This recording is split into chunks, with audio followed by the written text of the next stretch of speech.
Saints are dying for not running with these doctrines of demons. Mind you, the same Christians of which would stand up any minute now and say of the ZCC Church, Zionist Christian Church, the ZCC Church of which embraces ancestors right next to Christianity, they would make themselves staunch apologists against the ZCC Church because the ZCC Church has outwardly come out like a gay person out of the closet and said ancestors and Christ are the thing.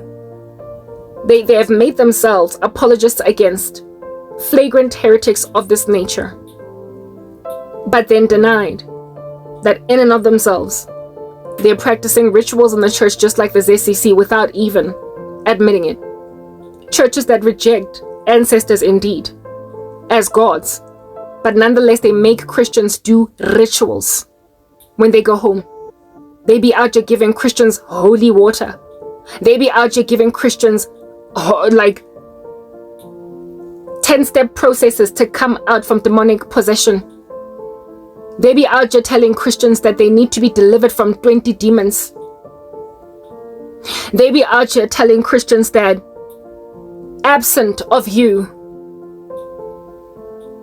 finding the person that did this to you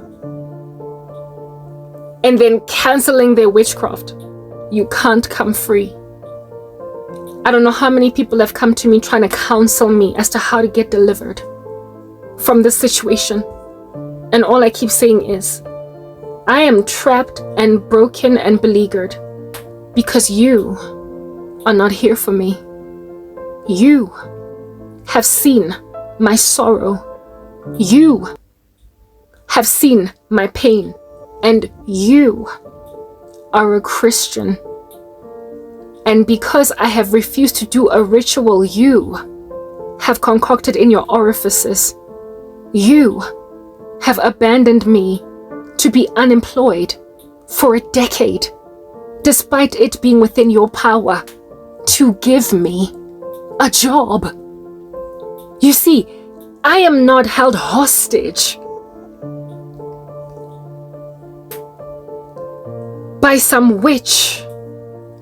I am unemployed because you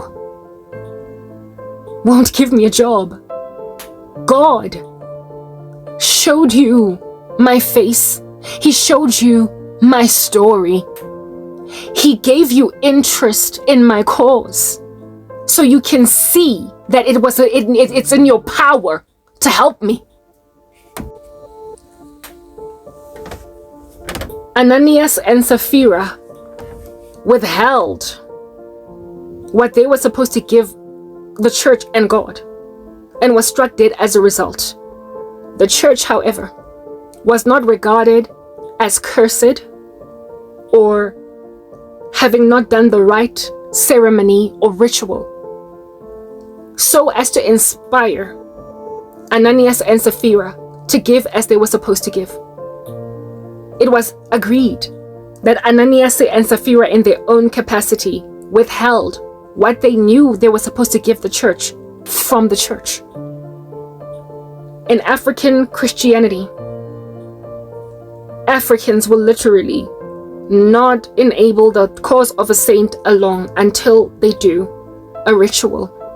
Listen, Sangomas are the ones that will tell you when you tell them that my bowel is stiff. They are the ones that will tell you go home and in a glass of water crush this herb, crush that herb, take this ointment, mix it in, boil water to 30 degrees Celsius, let it cool down for 5 minutes, then put it in a refrigerator, and when it's an icicle, put it in your tea and make sure you drink that tea within 10 minutes. They're the ones that will give you that complicated process just to loose your stool so you can go and poop. But I mean, you could just go to a doctor. You could just go to the chemist and get some Dalcolax, swallow that thing, sleep for 2 hours, and you will be woken up in the middle of the night and you will poop. Or you could just grab a teaspoon of castor oil, down it with a slice of orange, and after an hour, look at you pooping. But a Sangoma will give you a 10-step process to loose your stools, because they are the ritualists. They are the ones that need to consult Usatani. They are the ones that need to do things in very complicated ways until you have sinned against God to give you a simple solution.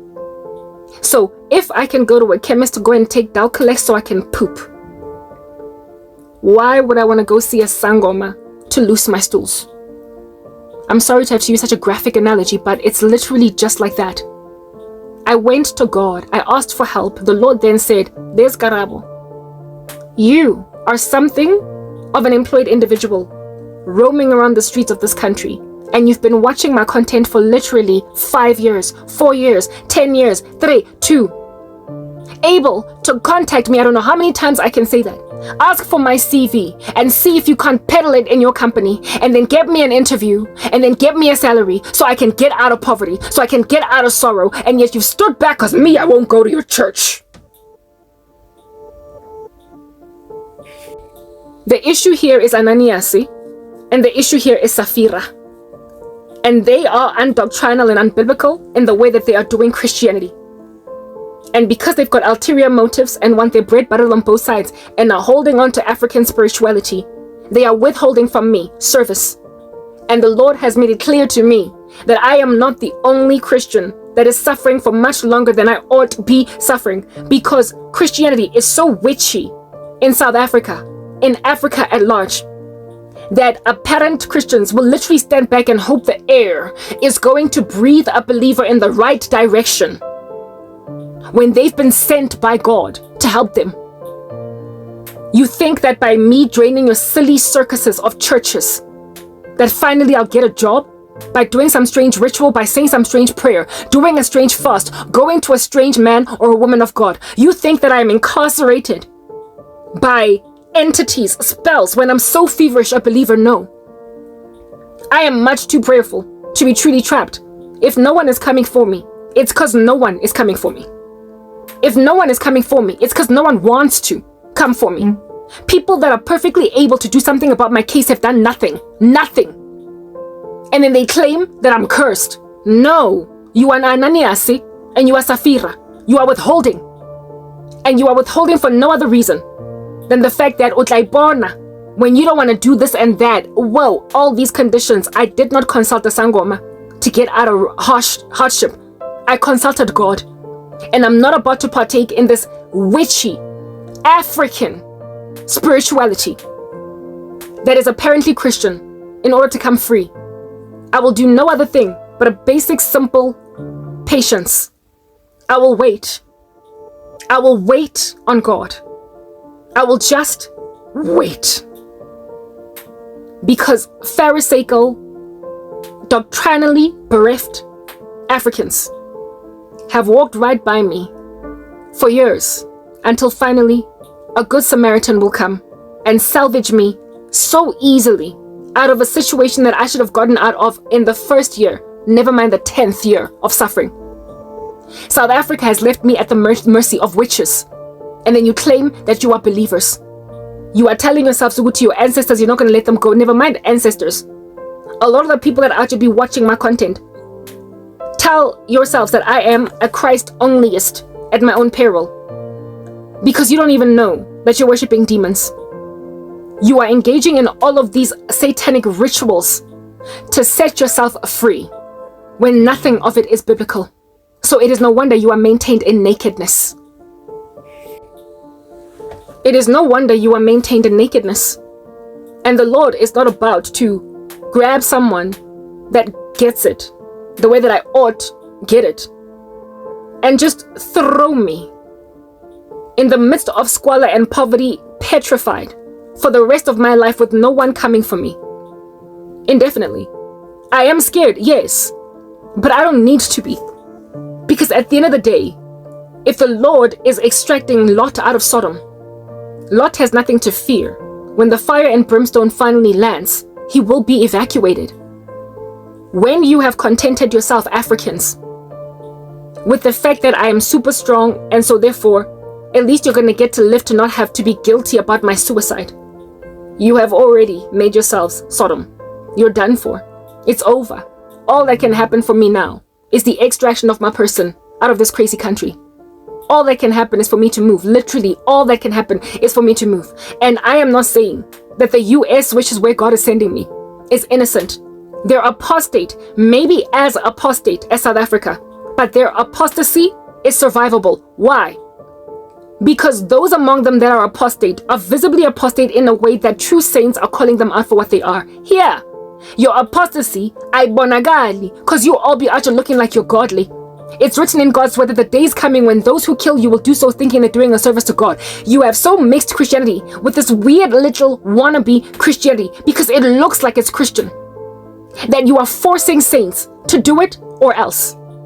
You are essentially forcing us to go back to mud huts even though we are out here living in brick and mortar houses. Listen, if it wasn't broken, you are fixing it, and if it was fixed, you are breaking it. You act like you don't appreciate the gospel given you. You know that Jesus Christ is Lord, but you don't care to let him be the one true God to you. You have put high places of all different kinds of other wishy spiritualities to a point where you can't stand what you call my gentrified Christianity. My little Western Christianity, Karabo, fine. This is what the Lord God Almighty has showed me, and this is what he is doing.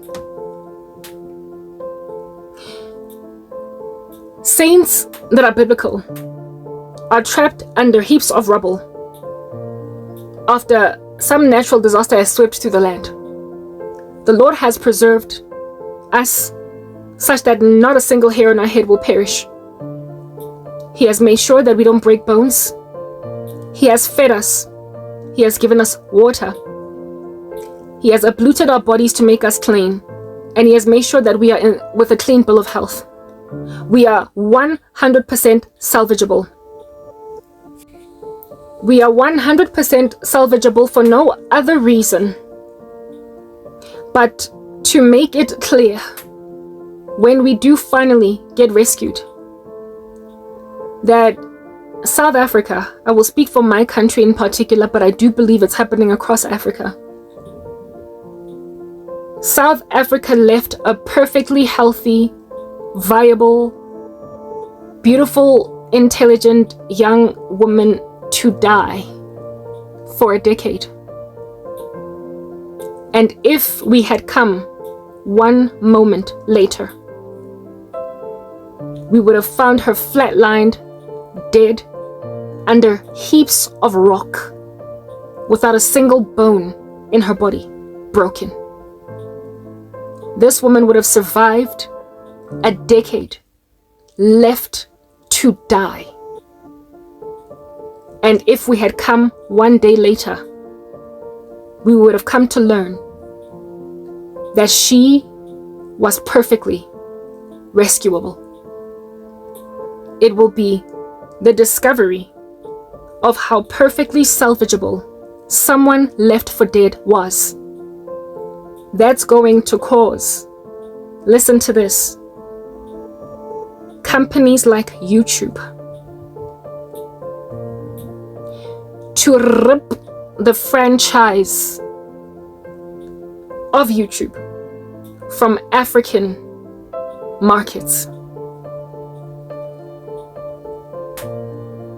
Every country has its bad eggs, and where there is a lot of corruption, there tends to be enablement from some other place, like an insider, like a mole. Thank you, a mole. The word that I'm looking for is a mole. For instance, guys, as in,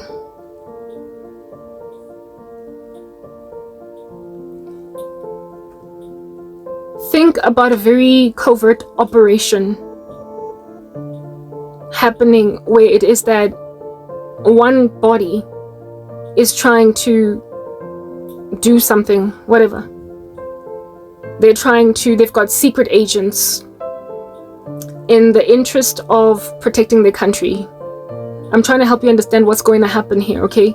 Imagine a bunch of, like, a covert operation in a company that is there for the purpose of benefiting a country or a city or that company.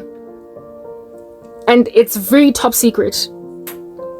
And its primary prerogative is to improve the general operation of that ecosystem. And the people that are hired in this place have to be vetted, they have to be checked, they have to be shaken down, frisked. They have to go through a series of tests, polygraph. Basically, you cannot be with any shadow of dishonesty in you. You go through a lot, and it's easy to be eliminated in the application process to belong to this department. And then they get the full quota of the people that work for this department. And then they start to share company secrets, national secrets, whatever, and strategies, planting a whole bunch of people everywhere to basically effect these strategies. But then, somewhere along the way, in this covert operation, there is a Judas. This covert operation plants itself in branches outside that don't have understanding as to the secrets of this covert organization. It's just a limb, like an extension, an arm that has got a purpose to fulfill on behalf of the covert organization, but it does not have the understanding, the know-how, the intelligence of the covert operation, because only the people that work and was specifically selected to work for this operation have the comprehensive secrets of this covert operation. So all of its branches that are proliferating its agenda have no clue what they're actually trying to do. They're just like minions sent out to buy bread, but they don't know what this bread is going to do. They don't know what kind of sandwich this bread is going to make. They are just sent to buy bread. So in order to achieve prosperity, they then plant a whole bunch of branches across multiple companies, franchises, if you will, to proliferate the agenda of the original hub that is a very covert mission. And the people who work in these branches, no idea. They are in the blind, they're in the comprehensive dark as to the actual true strategy of the covert mission. They are just running errands like runner boys. Go buy bread, go get a bicycle, drive 10 kilometers, come back. They don't know why they're doing what they're doing, they're just doing it. And then, amidst the employees of this covert operation that was hired through that rigorous process of running them through tests and everything, then is raised up in them an evil spirit like Judas, Caesar to Brutus, Judas to Jesus. A saboteur, a betrayer, a defector, a treasoner, someone that loses patriotism and faithfulness to their country or to their organization. They somewhere along the way defect. Something inside them changes its mind against its company, and then starts to sabotage the covert missions, ideals, starts to stand in the way, starts to slow its growth, starts to hold back its prosperity in the mission it is trying to achieve.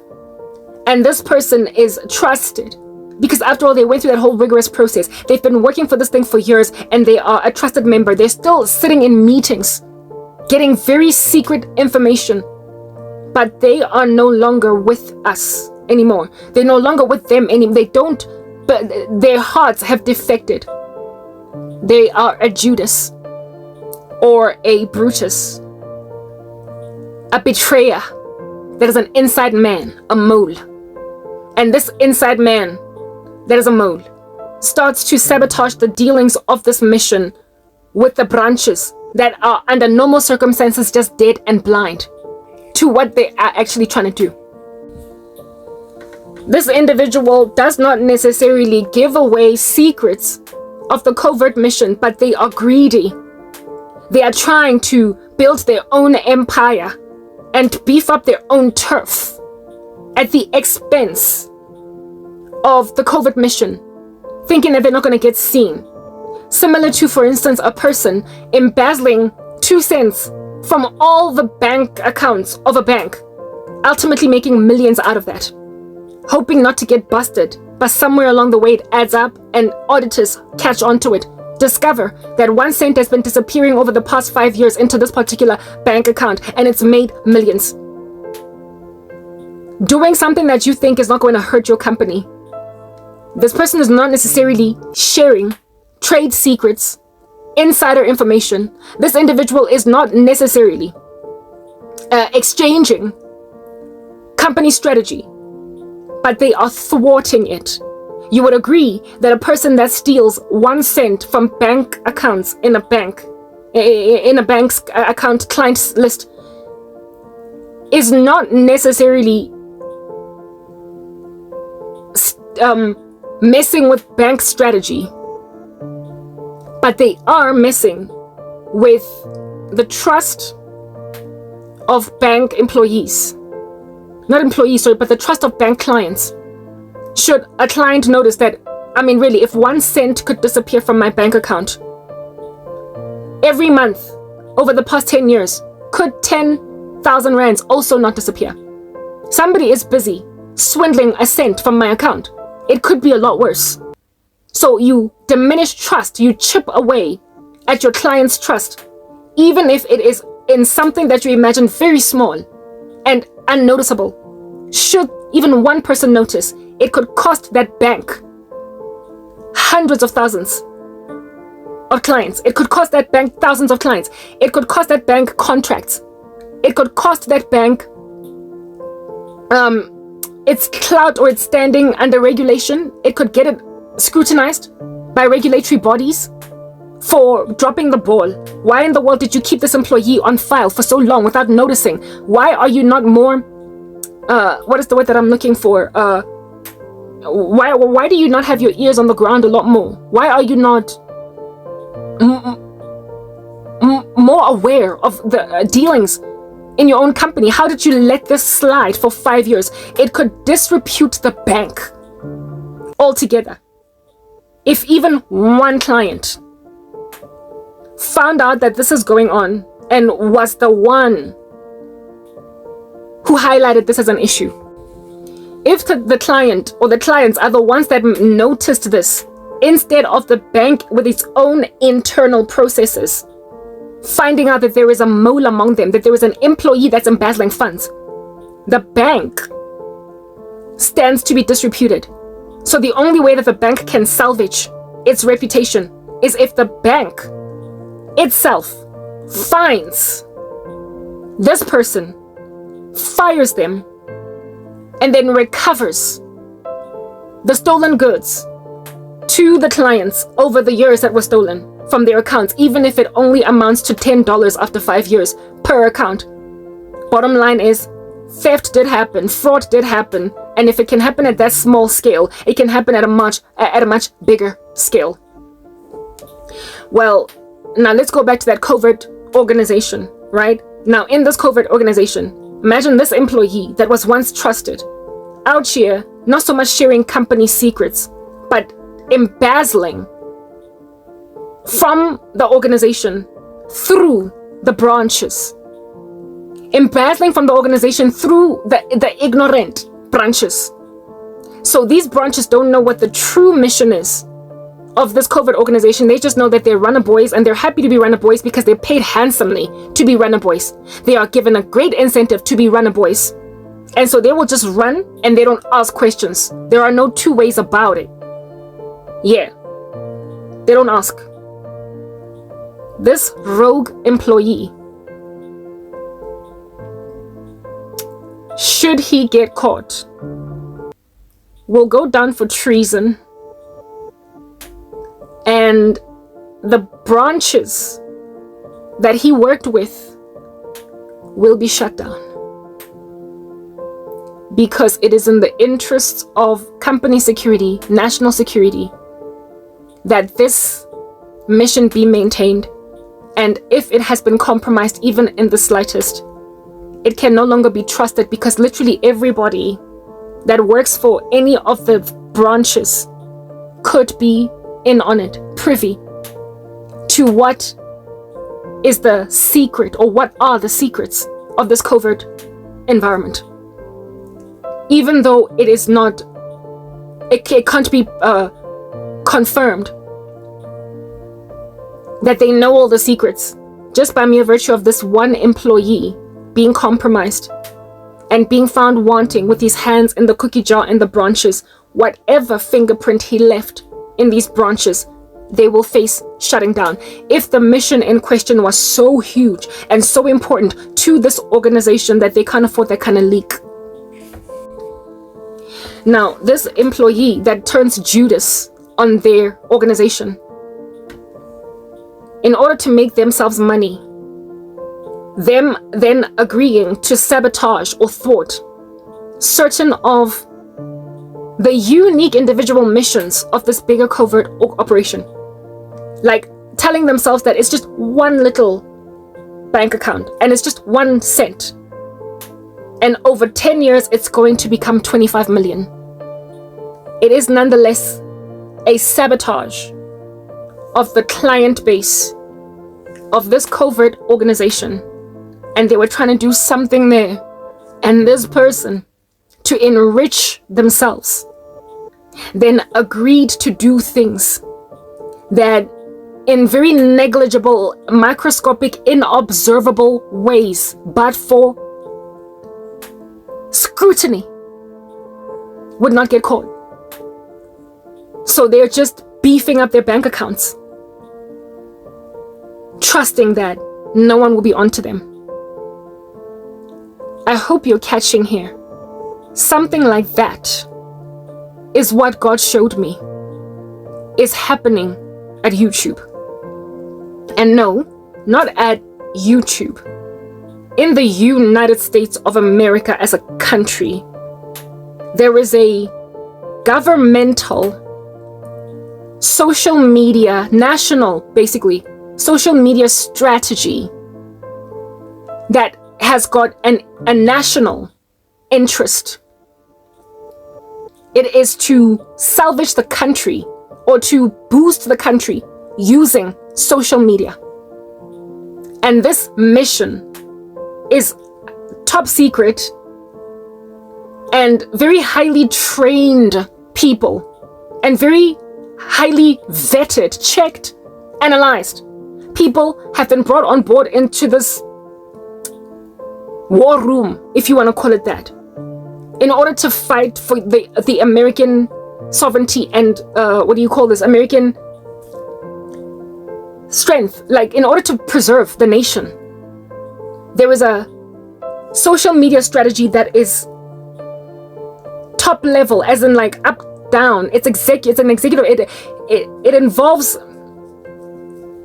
yes, the presidency, but from what the Lord showed me, that, hey guys, this thing is going to result in an FBI investigation. An FBI investigation. There is a probe already, because there are moles, and these moles are the tantamount of treasonous. These moles are the tantamount of treasonous because they are going against the nation's interest, and they are speculated to be sharing secrets of the country with foreign nations. But they're not really sharing secrets of the country with foreign nations. They're just enriching themselves by sabotaging negligible spots of this overall national strategy, hoping not to get caught. I had a dream of an American hand wearing gloves, like as in to protect yourself from putting fingerprints on stuff, right? He was wearing white gloves, this guy, and he was carrying an American flag, and he was shaking the hands of many African people. He was shaking the hands of many Africans not just South Africans. This clandestine hand was wearing gloves because it did not want to get caught. It was American. It had it was holding an American badge in its hands, but it was busy shaking hands with Africans. And these Africans did not need to wear gloves. It was only the American that was wearing a glove. And when I woke up from that dream, the Lord told me, they're gonna get caught because there is an FBI investigation already en route. There is a probe already en route because sketchy activity is going on. There is too much, what do you call this? There are strange anomalies happening across the board, and these anomalies are being noticed. Even though this guy or these people, it's not just one guy, that one hand represented a concert. Even though these people are, what do you call this? They were imaginative of the fact that they can't get caught, because it's literally similar to embezzling funds from bank accounts over many years, taking just 1 cent, 1 cent, 1 cent, 1 cent, 1 cent, 1 cent, and hoping that you're not going to get caught until somehow it comes to the forefront that there is a weird account that has got millions of rands, and it's just sitting, and for very many years, and we don't know, we don't know how all this money came into this account. We don't know how all this money came into this account. In the beginning, when the little 1 million rand, the little 1 cent transfers were happening, it was just sitting on 10,000 rands, 50,000 rands, 45,000 rands. But once the money gets to like 10 million, when this account just keeps getting these little trickles, and once every month, like it starts like, 1,000, 2,000, 3,000, 5,000, 10,000, 50,000, but then it becomes so big that you keep on adding just 5,000 every month to an account that already has like 50 million rands in it. It's like, who deposits 5,000 rands consistently every month into an account so huge? What is it doing? What's going on? And where is this money coming from? It's stuff like that. It's like something that is a kitty that started out small and it grew big enough to have somebody look at it because it's really big, but the incremental amounts that are coming into it are so small, and no one can account for how this account even got this big. What is the source of all of its oomph? What is the source of all of its money? Because it certainly cannot be a mere 50,000 rands every month. If you've got an account that's 500 million rand strong, 50k every month cannot account for why it's so big. So what is its source? And it is going to be the probing into this big account that nobody understands why it's so big, and yet getting such small amounts every month, unaccounted for. No one can figure out on the books, that are going to cause like a bit of a reverse engineering to figure out where this money is coming from, how old this account is, and it will be discovered that it's literally a good 10 years old. And it has been getting dumped into small little incremental amounts all these years. And these small little incremental amounts, every so often there are chunks of but withdrawals. Like a 1,000 rand withdrawal every like 5 months, or a 100 million withdrawal 7 months ago, a 2 million withdrawal 3 years ago, but largely it's remaining intact, and it's getting these small little incremental amounts. The person does not want to bring attention to themselves by withdrawing all of it at the same time, moving it all at the same time, but every so often they need the money, and the intention is to essentially, when they're done with their kitty, take all the money and disappear. Withdraw all the money and disappear. But before they disappear, run away, cause an investigation as to this big hole of 500 million that's disappeared from a collective account. They want to heighten, you see, greed, rapacity. They want to, it's like a pyramid scheme. They want to amass so much wealth that they can literally go and buy a small island and have no one ever find them again, pack themselves, their wife and their kids, and never be found again, move to a country where there is no extradition back to the US, and just stay for the rest of their days there. Some kind of a strategy of that nature. Someone that has amassed for themselves a great deal of wealth from basically corruption using social media accounts.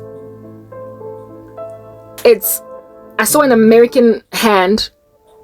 I would imagine it's a lot of American, I don't know if it can't be one mole. Maybe it is, but I stand corrected. But there is someone that is in absolute antagonism to the overall thing. They have abused their powers, and they are among the people assigned, belonging to this covert mission, to basically oversee the branches of, never mind, it's not just YouTube, it's social media accounts that are American, social media platforms that are American, because it's an American national strategy. So Instagram, Facebook, YouTube, such as these, there is a national strategy that is coming from the top down executive level, as in presidency, and the leaders of these organizations have got to basically obey under it, and they are trying to proliferate an American agenda to help America along in some way through social media, using other countries' content. And the people who are members of this covert mission are vetted and they are sworn to secrecy, all that jazz. However, some of them, now that the strategy has been concocted, they have got to execute it. And they were made to plant literally like franchises across the world of social media platforms, like little mini, like a KFC, leaving America, and then there's like 5 franchises in Johannesburg or whatever. They were made to plant franchises by YouTube across South Africa, across Uganda, Nigeria, whatever countries across the world. But this here issue is an African one. It's an African one. These poor countries, the level of exploitation against them is not exploitation, look, greed, okay? Just a rapacity is dwelling very richly in the bones of people.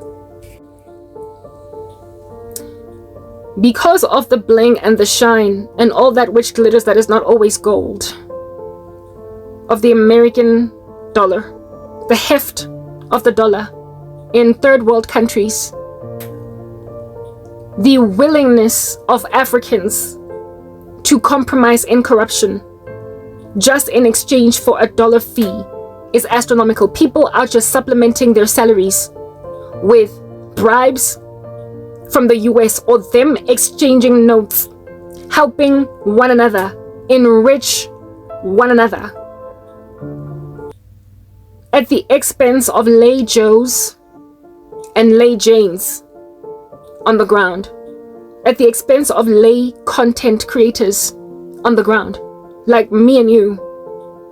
I spoke the other day, and that's the video actually after uploading that content, of which that got my advanced features taken away on YouTube, because I exposed a strategy, and the next day my advanced features were taken away.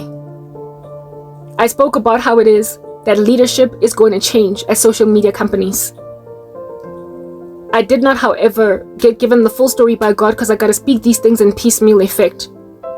It's going to result as a result of an internal investigation probed by the FBI of the US on the observation of what looks like national secrets being shared by people running social media branches across the world, branches of which are not supposed to know American strategy. They're not American. This is an American thing. And if you are not an American patriotic to the US, hired by America for this covert mission, there's no need for you to know the details, the inner workings of this strategy. All you need to be is a runner boy All you need to do when I invest my millions of dollars in your country is just do what I want you to do. We have a contract. This is how this is going to benefit South Africa. And this is how South Africa is going to benefit the US. But you don't need to know what is my true mission behind why I'm even contracting with you as South Africa, and why I chose you as a country to basically have a branch of YouTube there. All you know is that because of this, there are employment opportunities created in your South Africa, and there are also enablers for South Africans to join the dollar bandwagon. That's all that you need to know. But in terms of what we're actually really doing on the ground, y'all don't need to know that. Yeah.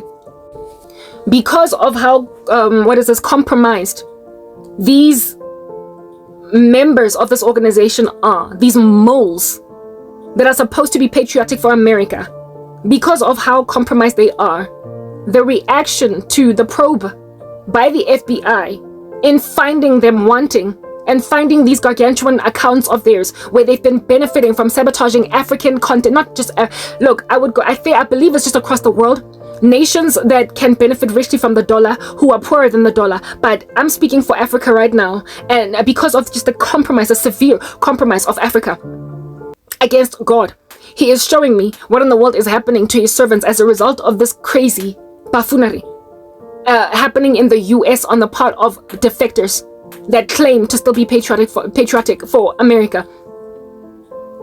They are going to probe, investigate internally through the FBI in particular. I would say CSI if I watch too many movies, because frankly that sounds like the best agency to be out here dealing with this issue. But in my dream I keep seeing FBI in particular, an FBI investigation on social media platforms to find moles that are working with African branches, and there are monies being exchanged, enriching agents, individual members of this like war room team or war room teams. And these have been operating for a long time, like pretty much ever since the planting of a branch in, say, Johannesburg or in Kigali or in wherever across Africa. They have tapped into the propensity towards corruption in African countries, and individual agents belonging to this thing have basically enriched themselves from the corruption and desperation of African staff working at these branches. And the result of the successful inquiry by the FBI is not only going to result in the arrest, the charge of treason on the part of the defecting agents, but the shutting down of that of offices in particular, of that social media company in South Africa. Yo, you know, like, Papa, it took me so long to get to this. Like, basically the Lord showed me that what's about to happen right now is that the offices of YouTube in South Africa, and not just South Africa, but many other African countries, are going to be shut down permanently. No, not YouTube disappear from South Africa. Not YouTube disappear from South Africa altogether, but the offices. They're going to choose to run their affairs in Africa, certain countries in Africa, remotely. The Lord compared them to how the world deals internationally concerning transactions with Nigerians. What platform was it that I was watching? There is some money transfer company that pulled out of a business deal with Nigeria because of just the level of corruption of Nigeria. They literally shut Nigeria out and said all other African countries, you can still work with us, but Nigeria, there's too much corruption. There's too much money just going awry, missing, disappearing suddenly in the system. Insofar as the transaction is happening, between Nigeria and other people across the world. They are swindling global citizens on our platform, and we are going to lose our reputation as a company if we maintain Nigeria on board. We're not only going to lose our reputation, but also money, because we have to keep on reimbursing people that lose money from Nigerian scammers. The Lord compared what's about to happen to South Africa concerning YouTube to that Nigerian situation, where it is that there are so many scammers. They're so full of trickery that companies are pulling out from doing business with them because it's literally too dangerous. South Africa, I've been telling you for a minute, you are corrupt. You are evil. You are done for and incredibly debased. So badly are you debased that YouTube is going to pull out of South Africa. No, not as a company, not as in South African people are not going to be able to watch YouTube anymore, and not also as in South African content creators are going to lose their accounts. No, but as in the working officers of YouTube. That's what's going to be cut off, because the reason why they're going to do that is they compromise. Like, this individual that is going to be investigated by these individuals, they're going to be investigated by the FBI. Anything that they've touched, because of how covert and how clandestine, how secret, and how of huge national importance this strategy is, they're going to, rather than try to find or interrogate or ask them, who did you work with? Who did you work with in the South African branch? Who did you work with in the Nigerian branch? Who did you work with in the Namibian branch? Who? Rather than ask a whole bunch of questions, they're just going to shut it all down. Rather than ask who they worked with, they're just going to shut offices down altogether. Give people notice, get your affairs in order, find another job. But we are pulling out because this strategy is of such national importance to America that the smallest little sliver of discovery of a mole is gonna burn the whole building down. It's like a quarantine where there is a pathogen spreading, and the only way to deal with it is to burn literally that whole center down. They're going to create a clean room out of certain African countries where it'll be impossible to do dealings with this company absent of sterilizing like no man's business. It is going to get learned that there is something compromised. And instead of go through a series of interviews and probe, guys, it's been going on for years. So it would have to be people that are hired, rehired, fired, who some of them are working for other companies. Others have it'll be such a maze of investigation to try and figure out the source, to burn down every last root cause of the leak, that they're going to just pull out of South Africa altogether. That's what I saw in my dream.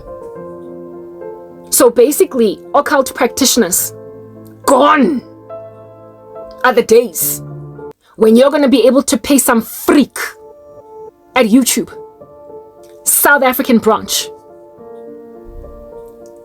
to sabotage content creators.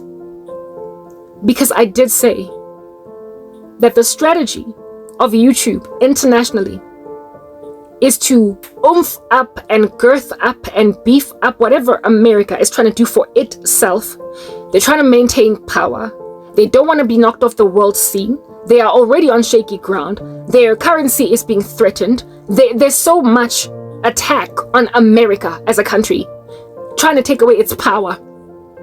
And I told you guys that at the inauguration of Donald Trump going forward, there's going to be such a no-nonsense take on the maintenance of American strength and the discovery, observation by America of how basically tarnished before the world they nearly were under Joe Biden, and also how much they almost lost themselves as a country. That basically opposing extremes, Democrats and Republicans, are gonna join forces for the sake of salvaging what nearly rotted to extinction in the country, just to save it. They will agree for all of 5 seconds, not indefinitely. They will agree for all of 5 seconds, not indefinitely, because the threat is over their entire country. And so they're not going to be Democratic, Republican, or something in between, just American. And so as a result, its intelligence agencies are going to fight intelligence leaks in the country with a scorched earth policy, to a point of pulling out of certain countries for the sake of maintaining their country's power. And South Africa, you are among the countries that in particular I can speak for YouTube. You are among the countries that YouTube in particular is going to pull out of. Wherever you've got branches, wherever you've got people, pack up, sell those office spaces to insurance companies that sell cars, because you are no longer going to be strategizing on social media strategies, digital strategies, etc. You are no longer going to be trusted. The mindset that's going to be coursing through their veins is, it's so easy for Africans to take bribes. It's so easy for them to work or roam around in corrupt dealings. They're always just taking bribes. They're always just so payable. It's so easy to pay them off that they would literally decimate our strategy in Africa just to fill up their own pockets. Look at what look at what the South African government, for instance, has done nothing for the load shedding crisis. It's done nothing for the road infrastructure issue. There is so much corruption. Unemployment is at an all-time high. Gender-based violence, like proper. We've got these social-political problems that are just left in Jeffela on a gurney in a hospital and treated by any doctors. And it's been going on for years, and the country is literally vomiting out blood. And nothing is being done, or at least it's being done at a snail's pace. You are just killing your country. And this is not happening in just South Africa, but many African countries. You know that saying, you can take a horse to the water, but you can't make it drink. The mindset of America concerning contracts with many African countries is going to be, you can take a horse to the water, but you can't make it drink. This would have been beneficial for us both as countries, but there's just so much corruption in African countries, so much pocketing of funds, that there is literally a sabotage of what we are trying to do in their country to benefit our country, such that it's just a waste of resources there. So the only and best way to salvage ourselves and to protect ourselves as a country is to continue with dealings in this regard and pump their economy through their individual citizens on the ground, but without giving proxy to anyone there. We cannot award proxy to anyone sitting there of our national strategy. We basically have to take in our stride the extra administrative nightmare of running YouTube South Africa from America. We have to take on that administrative nightmare in our plate. It was easier and it was job creating for us to essentially create offices there. But there is so much corruption that what we're trying to do is like pouring water into a bucket and there's like 3 holes underneath. We will never achieve anything. The best way to see any inroads, any true success with our social media strategy as a country is if we basically do it on our own. Countries that have displayed that there's too much corruption down on the ground, we can't work with them. In South Africa, you're one of them. You are not the only one. It's many countries across Africa. Which brings me to this point. Africa, you're so corrupt. You are so incredibly corrupt that even though the Lord gave you mercy, He is now judging you with your poverty by causing Western nations that you've spat on the shoes of in the interest of, I'm not going to take anything from the white man, and also in the interest of pocketing for your own benefit monies and proliferated statuses. He is going to hand you over to basically helping your own economies alone. You will still trade with other nations, but you are going to be untrusted.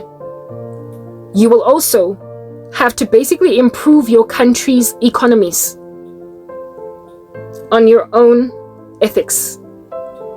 You will have to improve your country's economies on your own ethics. No more handouts from the West. You are not going to be handheld anymore by the West.